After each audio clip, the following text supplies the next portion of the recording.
साल corona virus की महामारी से दुनिया का जो हाल हुआ है वो कहां किसी से छिपा है।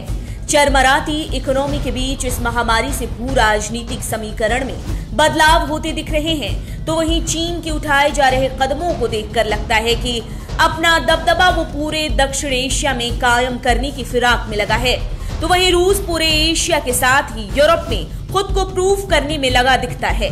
ऐसा लगता है कि वो अपनी वापसी दक्षिण एशिया में करना चाहता है, जिससे कि सोवियत संघ के दौरान रहे अपने प्रभाव को फिर से पा सके और रूस अब मिडिल ईस्ट में भी आगे आना चाहता है। कुल मिलाकर उसकी कोशिश है कि वो दौड़ में अमेरिका से आगे निकल जाए। ऐसे में हो सकता है कि अमेरिका पहले से कहीं ज्यादा भड़क उठे।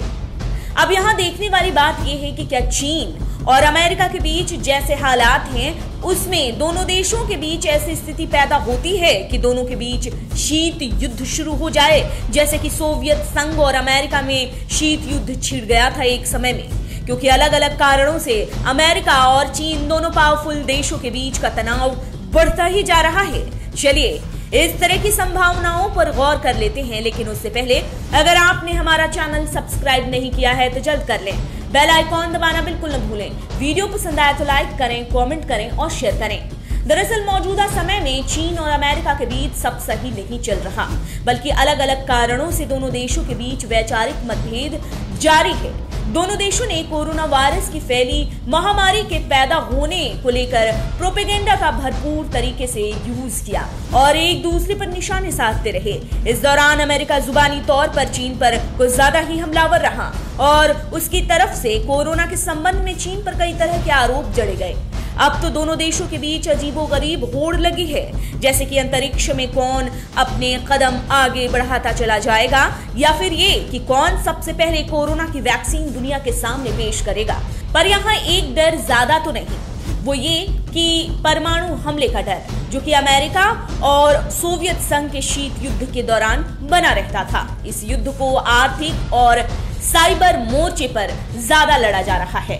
पहले जब शीत युद्ध लड़े गए उनमें जासूसी पर काफी ज्यादा गौर किया जाता था, लेकिन अब हालात बदल चुके हैं। अब हैकर्स की पूरी टीम ही ऑनलाइन ये काम करने में सक्षम दिखती है।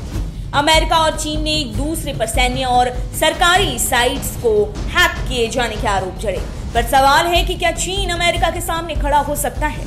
दरअसल चीन के वित्तीय संस्थाओं के साथ ही टेक कंपनीज पश्चिम के देशों से काफी ज्यादा जुड़ी हुई हैं और अगर दोनों में बनती नहीं या फिर आगे हालात और बिगड़ते हैं तो दोनों को भारी नुकसान भी होगा, वो भी आर्थिक तौर पर। देखा जाए तो सैन्य ताकत चीन के पास भले ही अमेरिका से कम हो, पर वो अपनी शक्तियां लगातार बढ़ाने में जुटा हुआ है।